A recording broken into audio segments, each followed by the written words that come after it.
I am always staying home, so nothing. I know. I'm so sorry. And I'm learning so much from the other speakers. I know. It's not a waste of time. So I learned something. That's okay. Thank you for making me feel not bad. So you know who the next speaker is. So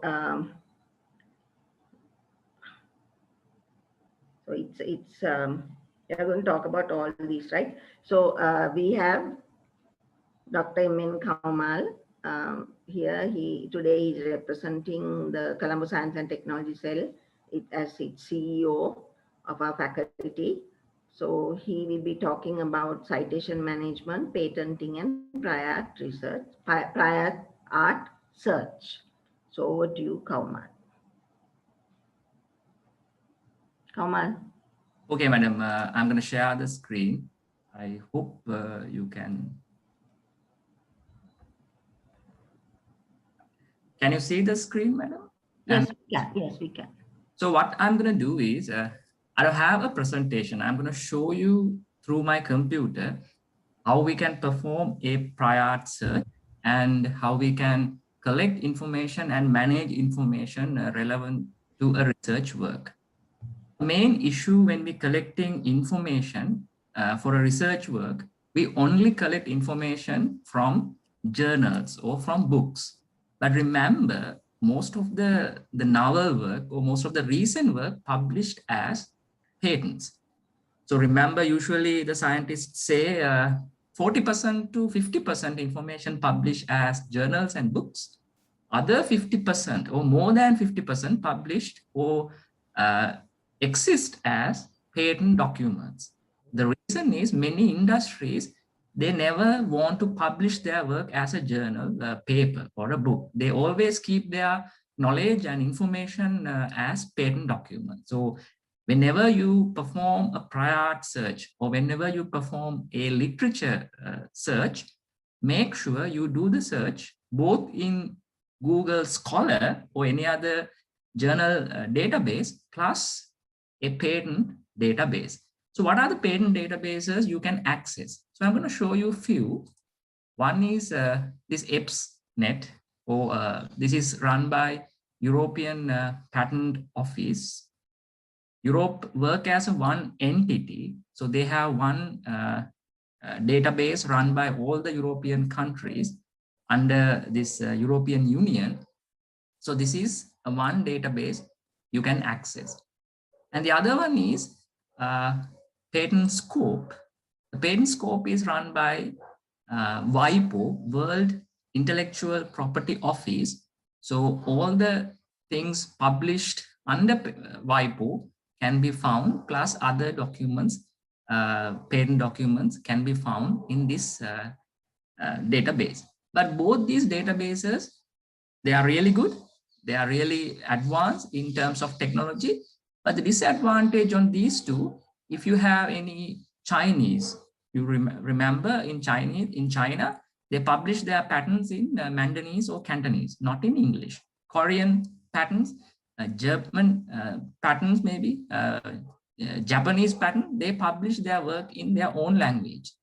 So when you access these patents, they might be in a different language, you might not be able to understand. So that's the reason why I usually go for Google Patents. In Google Patents, whatever the document you found in other language, it automatically translates to English. So you can read it. That might be a added advantage when you access using things using Google Patents. So I said a term called prior art search. So in technically, art means technology. So that's why we call it prior art search. I have seen many proposals when we submit, we have to submit a comprehensive literature search. But we are missing the patent component. So if you can add that patent component, probably University of Colombo proposals might have an advantage when it goes through the reviewing process. Because reviewer will understand you have done a comprehensive work, not just literature, but also the patent you have covered. So it's going to give you an advantage. The other thing is most industries and most scientists in other countries, they first publish their work as patents. Then they go for the journal publication. The reason is knowledge is money. So they want to protect their knowledge. Then they go for the journal publication. So you might really need to look at the recent work. Maybe journal publication come later after publishing the patent. So doing both the work, definitely you will have an advantage to present your proposal in a better level when you have a competitive funding. Second, if you've done a proper search, you might not need to redo something already done. So you have a better idea what needs to be covered and what is already done in terms of patents and other documents. So that's what you have to understand. Remember to do a good search. So let's say I want to look at, or I'm writing a proposal for a face mask development with an oxygen sensor. You know, when you're wearing the face mask, sometimes people have this less oxygen level. So that might affect really to the breathing capacity. So when you do this search, you can write face mask. Now here you have to have some kind of a few things like Boolean operators. Face mask is a one word. If you want to combine it with a other component like oxygen sensor, you have to write and then write oxygen sensor. Otherwise, it will consider as all the search coming with face mask and oxygen and other things. So you have to combine these two terms using and. Again, that's a trick we are using when we do a search. So like I said, I might not really have time to go through all these things, but I'm showing you this tool to use it when you're doing a search. So then the other important thing I want to show is keeping information and handling information. So most of the time, my students complaining me, you know what, we crashed our computer, we crashed or lost our pen drive, so we might not be able to print our work, etc. So that's an issue most students face these days. So what I'm doing is I'm having this tool called Dropbox. So remember, this is a Dropbox. It's a software freely available. So this freely available software gives you up to 2 GB cloud storage. So you might thinking why we need a 2 GB cloud storage facility. When I write a proposal, sometimes I'm working in 2 computers, my office computer and the home laptop. So if you have a Dropbox, it's shared by the both computers. So whatever you have in your home computer Dropbox, definitely update your office computer as well. Even you lose both the computers, from any place, you can again access your Dropbox via internet. So if even you lose all the computers, you can go to your Dropbox and you can download whatever the proposal or whatever document you stored in there. That's number one. Number two is I will create a Dropbox folder and share that with my research student. So whatever the write-up or a manuscript or a thesis added into Dropbox, automatically update my Dropbox as well. So we can really easily correct rather than emailing copy after copy. I can maintain a same copy between the student and myself and update it. The last thing is, if you go for a presentation in a different place, sometime you might face in this issue, your computer might not responding, you lose your pen drive, you forget your pen drive. But don't worry, if it's in your Dropbox, you can download it and you can present it easily without any issue. So when you travel abroad, this can be helpful. When you go to another university, this can be helpful. Since I'm telling about Dropbox, I'll show you my computer Dropbox. So this is what I'm having here. So it's like a usual folder in your computer. So if you go to the document and under document, you will have this Dropbox. So some of my lectures, some of my research collaborations, all these things are here. So I'm pretty sure even I lose all the computers belongs to me, this document will not be lost. Some of these works, even from my PhD, still in these folders without losing. So even I crash my computer, it's going to be there. So remember, it's a free of charge. You can install it. It's worth of like 2 GB. If you can introduce another friend, it gives you 500 MB extra. So it's a really good tool. You can use it. And the third tool I'm introducing is citation management software. So most of you might use this when you working as a PhD student. But when you come to Sri Lanka, you might facing to find a freely available software. The reason is most of these are paid ones, but this Mendeley is a freely available software. So I'm using this for my research work. I'll log into this, but this is just a account I'm using for teaching purposes because I'm conducting some of these workshops. So this is something really useful. Let me log into this. All right, so I'm signing in. So you might wonder why this can, or how this can help for my proposal writing, how this can help for my scientific writing. So when you read documents online, let's say you do a Google Scholar search on a certain topic, then you want to really save all this information somewhere. So how you do that? Maybe you need to take printouts. Maybe you want to, I'm getting a message. Maybe you want to do a printout. Yes, if you have EndNote, good. But EndNote, again, I remember it's a paid version. You can download all the information in your EndNote software, and you can just import them to Mendeley. Mendeley is a free of charge software. You can use it without any problem. And remember, in Mendeley, you can share a folder between your student and yourself. So whatever the references your student collect will be automatically updated in your Mendeley account. Again, if whatever the references you collect will be automatically updated in your research students account. So that will really helpful for both sides. Keep updated rather than emailing, everything will be updated. So how you collect information in your browser, you can install this Mendeley collection tool. So whatever the things you read in Google Scholar or in PubMed, in any other journal, any other book sharing site, all these things can be captured using this Mendeley tool. Since we don't have time to show how this is done, but if you go to Mendeley webpage, they have videos, you can really easily do it. But I'll show you what you can do with Mendeley. Mendeley can be connected with Microsoft Word. So let's say you want to write a proposal, you have like 30, 40 references. Remember, all the references can be kept for as long as you wanted. Some of these references I kept in my Mendeley account, my official Mendeley account, coming from my PhD even. So all these are many folders, etc. are there. So when you write something, let's say I'm writing something not really meaningful here, just to show you how this can be done. So when you write something, if you want to put references, you can just click after writing. Let's say after this point, you want to put reference. So what you do is you click there, you go to your MS Word, there's a tab for just for referencing. So you can just click that referencing option. That will really, okay, I need to minimize this. The reason is, I can't see the upper tab to really,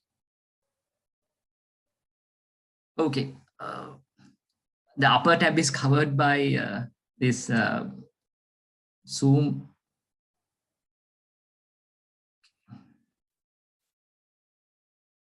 All right. Okay, I'm having a technical issue here. Let me try to. All right. So when you go to Mendeley, under references, it's there. So if you want to add reference here, when you connect your Mendeley with the Word document, Word software, you go to Insert Citation. You can click it here. Then you go to Mendeley. Let's say you want to add reference this one. You can just click Cite. It comes here.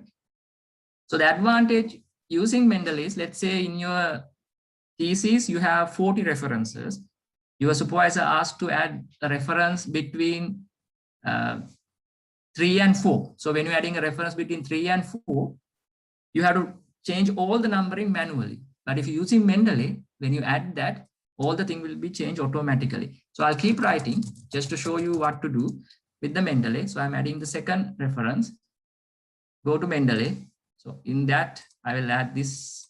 I'm just adding these randomly. So after you finishing that, let's say you want to insert the bibliography, there's a one-click bibliography insertion tool. So if you click that, it will add bibliography with one click. So whatever the references you added will be added automatically. The advantage with this one, you can change the referencing style. Just let's say now I'm using American Chemical Society one because I'm a chemist. But if I want to go to Chicago manual, I can change it with one click. So that's the advantage of using Mendeley. The second advantage is you can share a folder with your research student or with a group. So whoever collecting references can be inserted into Mendeley from various locations. Again, Mendeley is a information stored under cloud storage. Even you lose your computer, you can install Mendeley in any computer and log in with your username and password. You can really add information or access information from your account. So that means even you travel abroad, let's say you lose your computer, nothing to worry. Whenever you land, you can log into a different computer using Mendeley and your Dropbox. All the information is there for you to finish your work and come back safely back to Sri Lanka, even without your laptop. Let's buy a laptop when you back Sri Lanka without worrying about information you lost or about the work you have to complete abroad. So this is what I really want to explain about data capturing and data management. So in Mendeley, you can even keep PDF files with your reference. So let's say you want to read PDF, you can just click the PDF icon, then you can read it. Even you can highlight PDF, you can read it while keeping it on the Mendeley. So this is the PDF I saved there. You can highlight it, you can put notes, you can highlight a section to read later. So all this can be done using Mendeley. But disadvantage is free account only give you 2 GB, close to 2 GB space.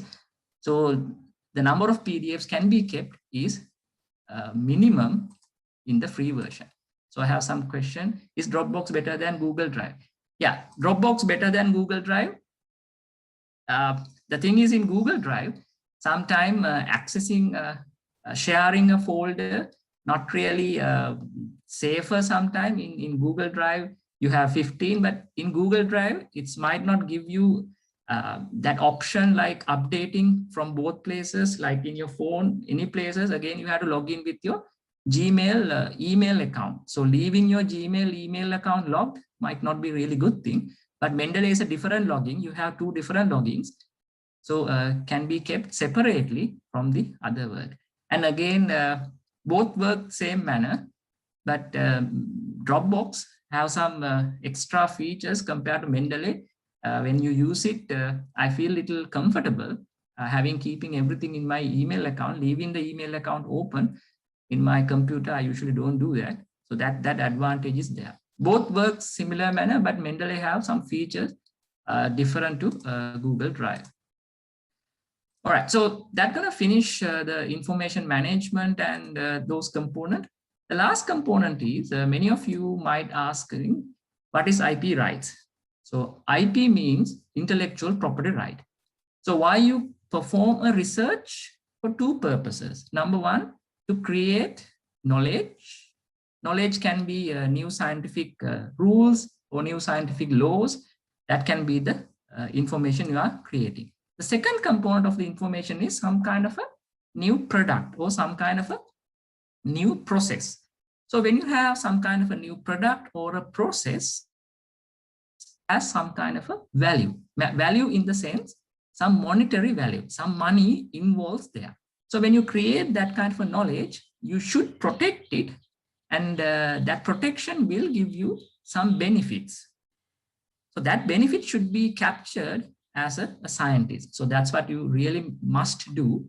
So what are these benefits? So there are few benefits you can really get using this IP protection. So number 1 is, all of you know this term, patents. So what is a patent? So number 1 is, all of you know patents. So what is a patent? Patent gives you protection for your creation. So if you have a patent for a creation, that will prohibit others to use it. Now remember, that will prohibit others to use it. Not it gives you to use the creation. It might not give you to access that knowledge, but having a patent prohibit others use without your consent, number one. Number two is, if you have a patent for a product, that allows you to export this product to another country. Again, if you have a patent for a product, that allows you to import this to a country. And this gives you it allows you to further develop. You can further develop this product. But how to get a patent, that need to be really discussed here. There's nothing called universal patent. There's nothing called world patent. Any patent do not protect your innovation throughout the world. So if you want to protect your product in a country, you have to get the patent for that certain country. Let's say you want to protect a patent in India, you have to contact Indian Patent Office and get the Indian patent. That's something you have to understand. If you want to protect this in Sri Lanka, then you have to get the patent in Sri Lanka. If you want to protect this in UK, you have to get the UK patent. That's what you have to understand. And patent is not a protection forever. It's only protect for 20 years. So after 20 years, it's going to be gone. Everybody can use it and really do whatever they want using your product. And when you're submitting a patent, remember, since it's not a universal protection, you have to protect in various countries. Let's say UK or Sri Lanka or India, you have to protect each country. So that's the disadvantage of a patent. Why? If you have a commercial partner, you have to really decide which country you're going to protect, because there are how many countries? 210 countries roughly. So if you want to cover all the countries, it's not really going to be practical. Patents are really expensive. Then you might not be able to cover every country. And again, it's only for 20 years. So taking a patent might take even up to 1 to 2 years. In Sri Lanka, it can go up to 1 to 2 years. In some countries, it can go up to 1 year, but process can take a little longer. So that's why we always tell to follow a different pathways.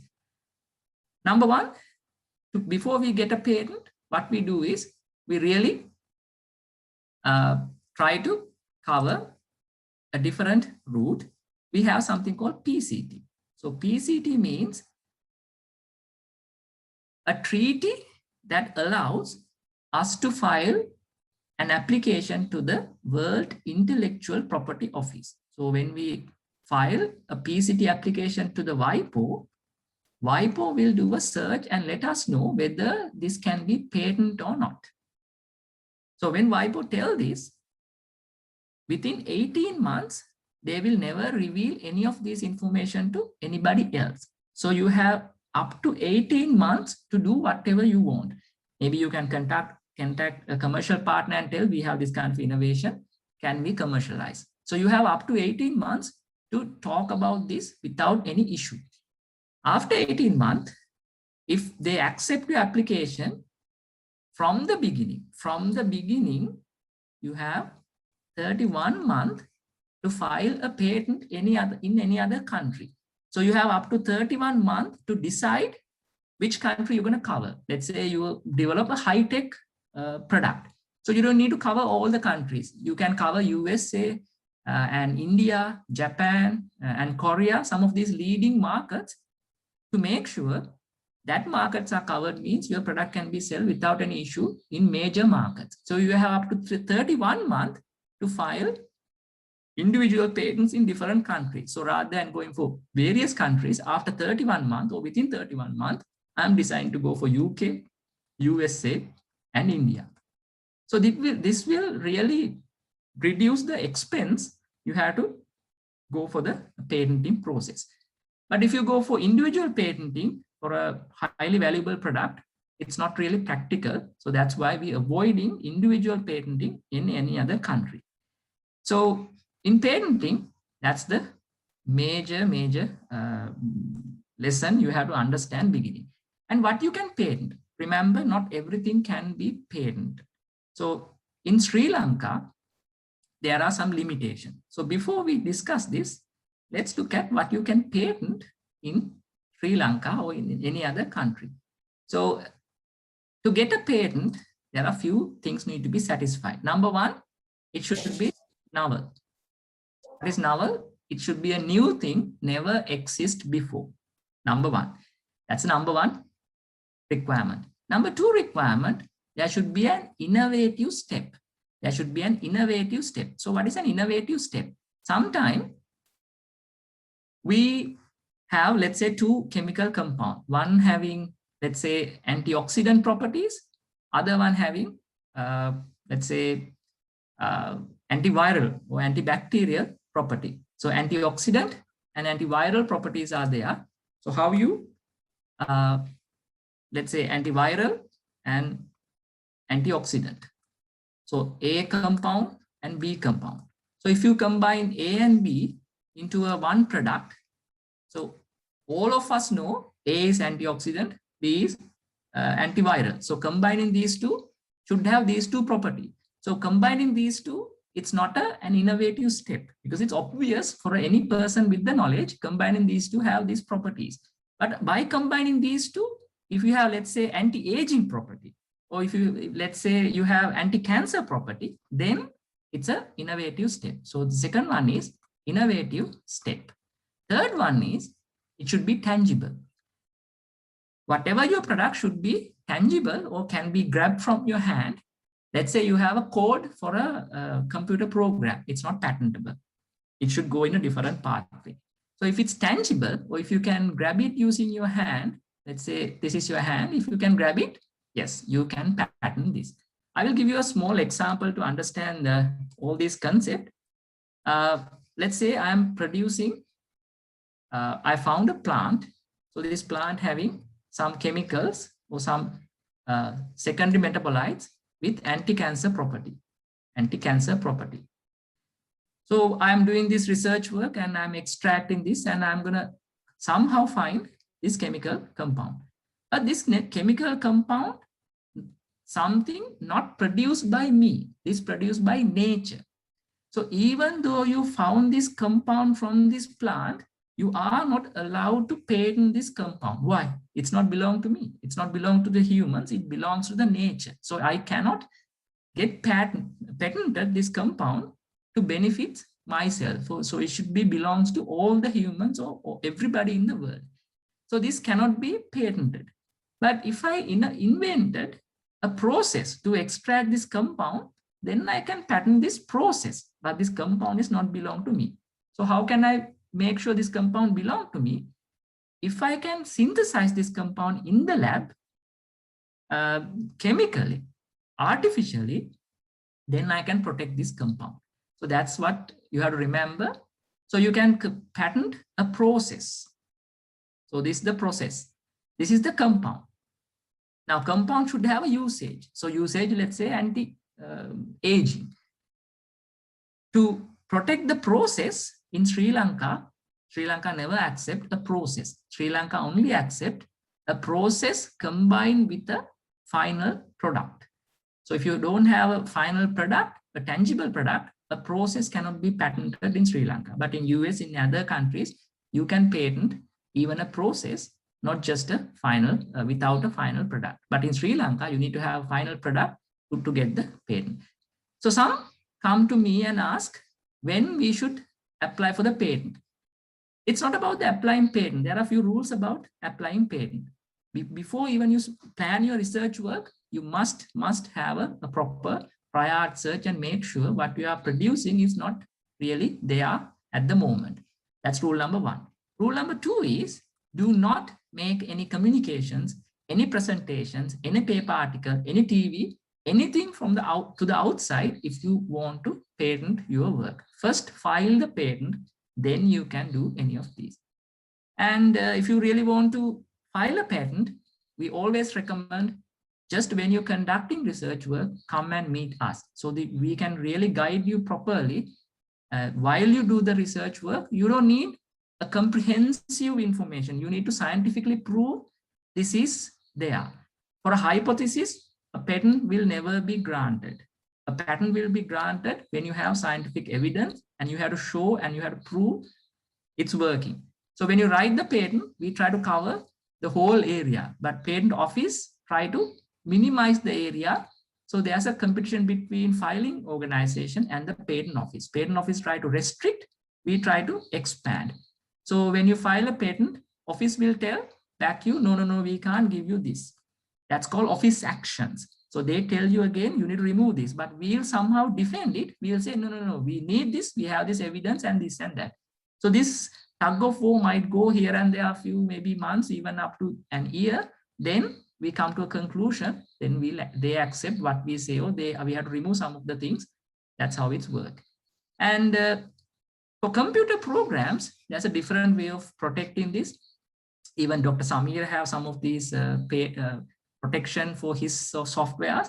So we call it copyrights. So copyright in Sri Lanka, there's nothing a really official way to protect copyright. In Sri Lanka, whenever you do some kind of a work presented, it's already copyrighted. Now, even my presentation today, since I'm using my knowledge, it's copyrighted under me.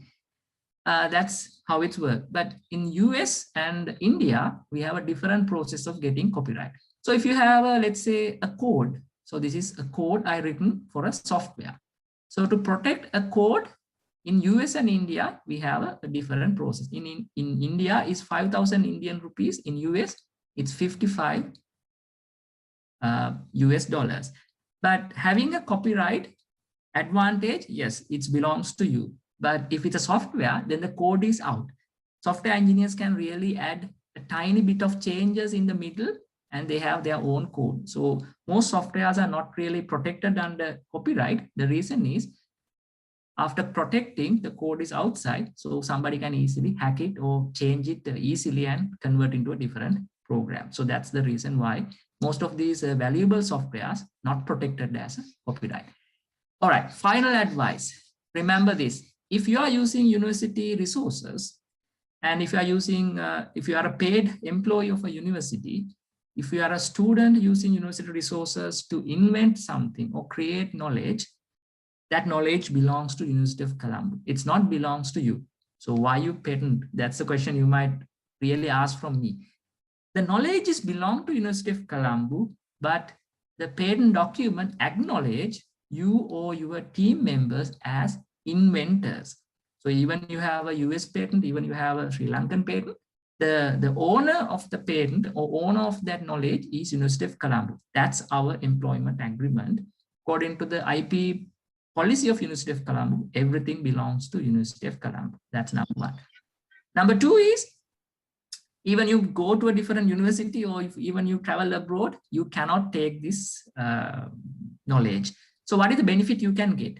If you manage to commercialize your invention, the commercial partner will pay maybe one-time fee to using your knowledge, or the commercial partner may pay yearly royalty fee. So that money comes to the university, and that money will be shared between university and the inventors. So you will get a check every year for your knowledge created. Now, for example, there are many people in Faculty of Science getting these type of royalty fees. Some are one-time payment, some are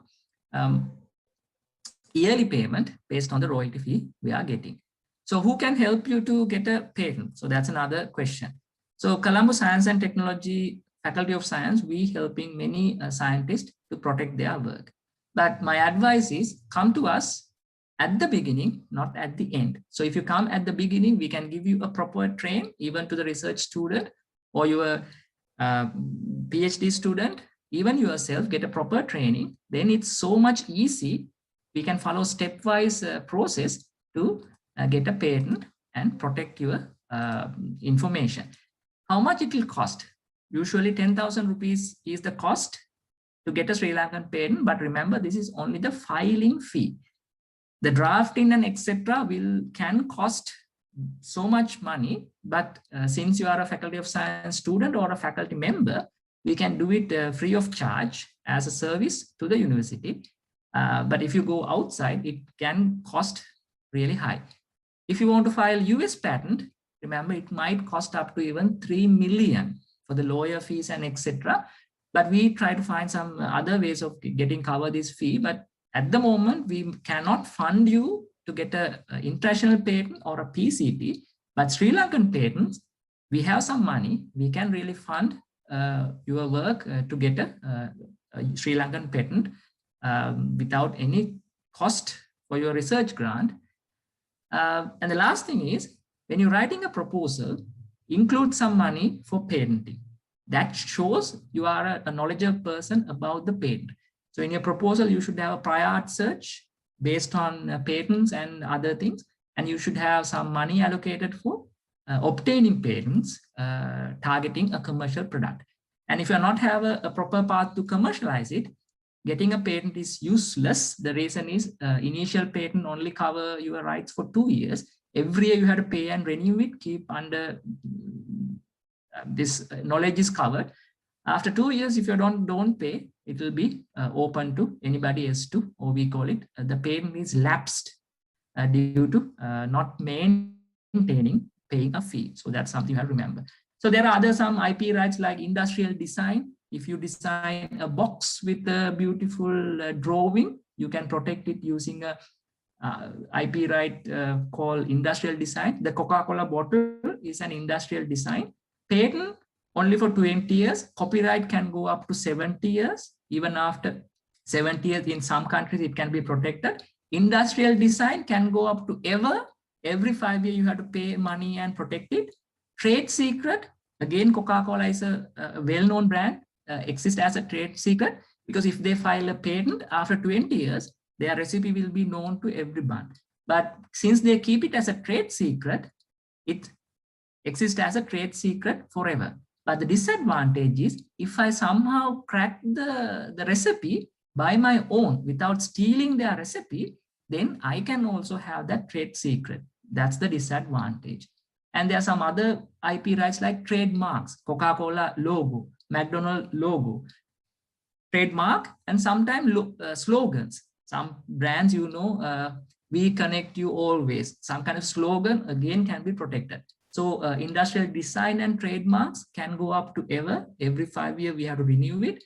Trade secret can go up to ever. Patents can go up to only 20 years. Copyright, 70 years, or sometime it change based on the territory. To finish my discussion, in Sri Lanka, if you write a song, internationally we all accept if there's a song, it belongs to the composer, author, and the singer. But in Sri Lanka, only composer and the author get the right. Singer is excluded. I don't know how it's happened, but that's the current Sri Lankan law. And when you travel abroad, this is the advice last, do not keep any copyrighted movies or English songs in your computer. Especially, I remember there are a few cases in US. They sometimes check your computer. They have a right to get your password and check the computer. I have heard this story a few times. Some PhD students, when they enter in US, they had some of these copyrighted softwares, movies, and songs in their computer. Based on that, they deny the entrance to US because we are keeping some copyrighted material without the proper approval. So that's the last advice. If you have any questions, I can answer. I think I managed to finish it within the given time limit. So is there any questions? I'm happy to answer. And we're always open to help all of you. If you have anything to be patented, please write to me directly.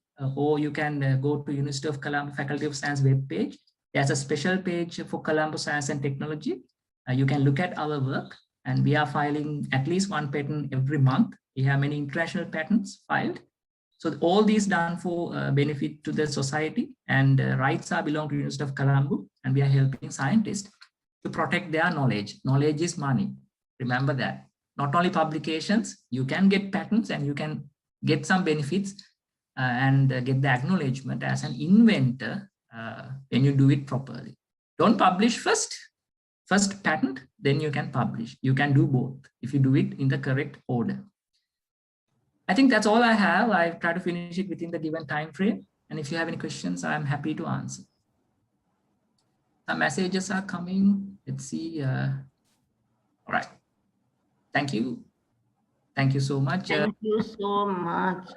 Kaumal, I think they are thanking the organizers.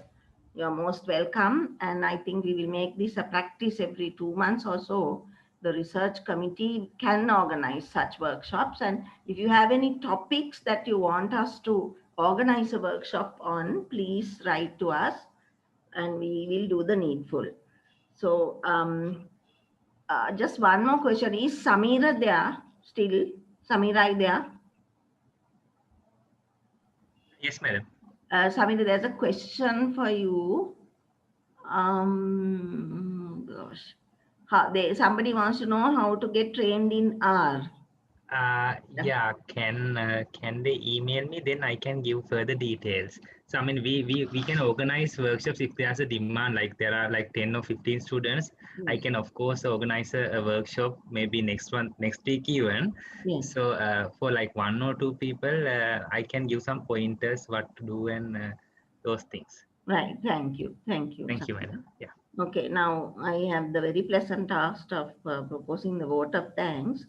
I'm sorry, don't think that this is a one-man show, but I didn't want to bother anybody. So first of all, let me, this is on behalf of the research committee, faculty research committee, that I'm proposing this vote of thanks. First of all, let's all thank the wonderful resource persons, Professor Nalindi Silva, Ms. Verangi Pereira, Dr. Samira Viswakula, and Dr. M.N. Kaumal. And I'm going to thank them in the usual manner.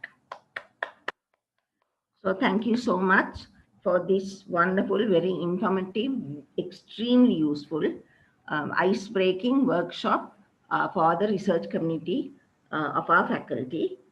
And then, of course, I would like to thank all those who supported to make this a reality. I think it was the research committee members, then it was our SAR, Mrs. Tarushika, then the ITU needs to be specially thanked for hosting this event. And this young lady, Yasintara Madhushani, she has been there with us and she's recording this for us. So thank you so much, Yasintara. And because this people are asking for this recording, and we will, I'm sure Dr. Hiran will support everybody to get the link of this video eventually. And then, of course, finally, I would like to thank all of the participants, including the Dean of the faculty. I mean, it was such an encouragement to have the Dean with us, and of course, all the very senior people, the very senior professors of this faculty. Some of them are in the audience today. And then, of course, all of you, young people, middle-aged, whoever, everybody. And I hope you appreciate the fact that these very senior people were with us, because learning is a lifelong process, right? So thank you very much, everybody. So I promise to send you the video, the link to it. And so good night. And let's meet again soon with another workshop. Thank you. Thank you. Hmm.